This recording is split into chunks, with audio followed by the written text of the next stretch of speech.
Come, Holy Spirit, fill the hearts of your faithful, kindle in us the fire of your love. In the name of the Father, and the Son, and the Holy Spirit. Amen. I bring you greetings from your Bishop, George Sumner. It's my privilege to be able to come down from the prairie of North Dakota a couple of weeks, a month, and assist him in his ministry of oversight. And I do have to say, most of the time, I say it's nice to escape the weather in North Dakota, but that's during those long winter months. I'm going to come tomorrow, and after experiencing a little bit of summer here and humidity, I'm going where he would want to be. It's a delight to be with you on this great feast of Pentecost, one of the three feasts of the major feasts of the church year: Christmas, Easter, and Pentecost. It corresponds to the great agricultural in-gathering feasts of the Jewish people. 3 times a year, anyone who could was supposed to come to Jerusalem to be part of the great festivities and feasts. Pentecost was one of those. And Jews from all over the world Jews had been dispersed to many languages, to many different countries. They spoke different languages, and they were gathered together on the day of Pentecost. Now, before Jesus as Jesus was ascending to the Father, returning home and giving his farewell address to his followers, basically he said, I know it's painful for me to leave you, but it's better that I do, because if I return to the Father, I will send the Advocate, the Holy Spirit, to be with you forever. In other words, since Jesus in his body couldn't be every place on the earth, he was sending the Holy Spirit to dwell in each one of us, so that through us, Jesus could be wherever we go. And he said, wait, though, I want you to go to the city, I want you to go to Jerusalem, and wait until you are clothed with power from on high. And they did that. And they gathered together and they prayed. And lo and behold, that morning of Pentecost, something happened. They heard the sound of a violent wind, and tongues as if of fire began to settle on those who followed Jesus. And there were manifestations of the Holy Spirit. They began to speak in tongues. And some of the people who were not part of their band basically said they must be drunk, because they're crazy.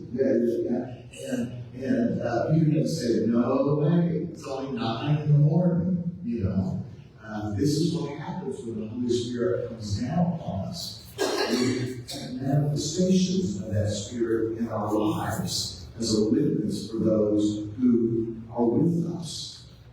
And so this great wind comes about. And I would always like to think of that. I lived on the Great Plains from Texas all the way to North Dakota, and it's windy the whole way up. But I sometimes, when we get so tired of the wind, but the word Spirit in both the biblical languages, Greek and Hebrew, is breath or wind. And so that wind, I like to think of when we experience that wind, that's the Holy Spirit that is coming upon us. It's the breath of God that allows us to truly live. I love that story we heard from Ezekiel, the Old Testament lesson today, where he is taken to this valley and there are dry bones there. They are very dry. And God asks the prophet, can these bones live? And Ezekiel says, well, only you know, O Lord. And so God says, speak to these dry bones. Speak to them, prophesy to them. And from the breath of God, from the four winds, came upon them. and there was skin on the bones, and then there was sinew, and lo and behold, when the breath of God came from the four winds, they began to live, to truly live.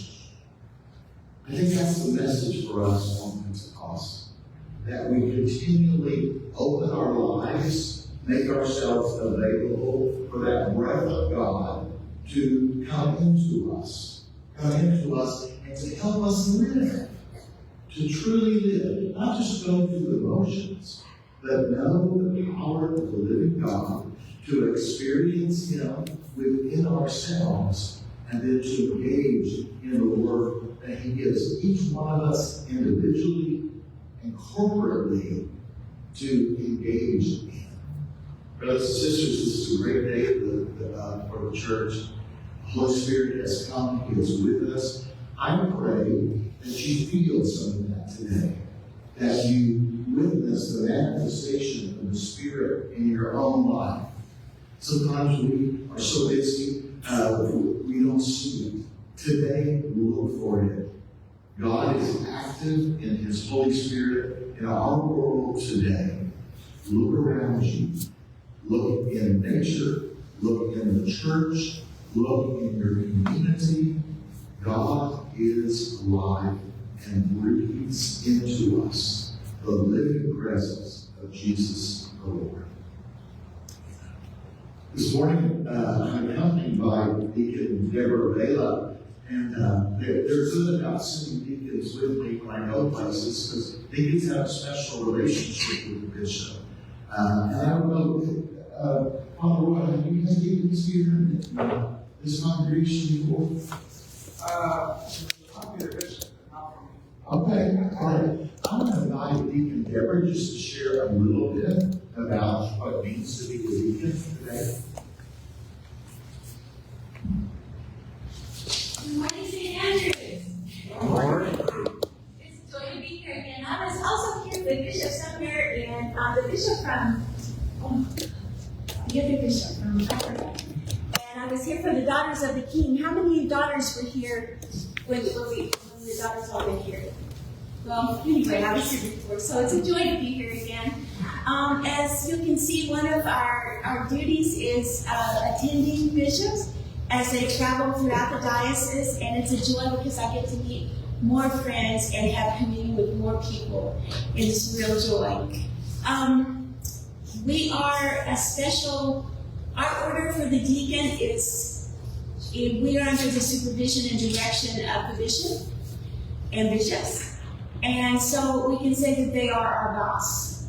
And it's a joy to work with. We are blessed with wonderful bishops in this diocese.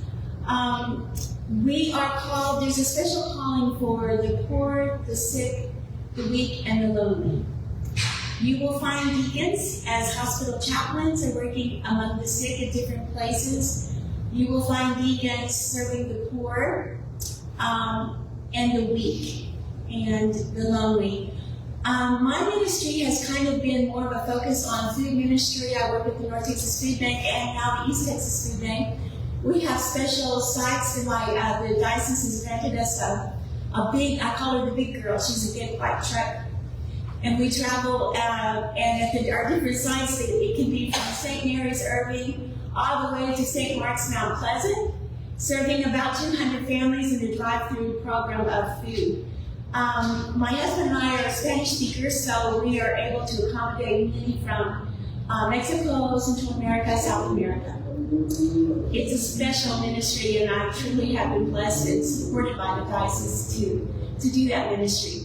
Yesterday, we honored Deacon Diana Luck at the Stanton Center. I am a graduate of the Stanton Center for diaconal ministry.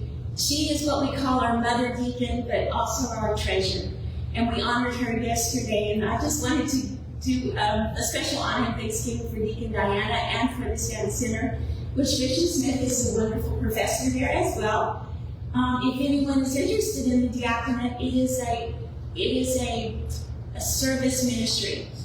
Serving, as Mother Teresa said, we are Jesus' hands and feet, and we represent Jesus serving others. And it's a joy to be with you today. And if you have any questions about the chaplain, I'm always open to speaking. Thank you.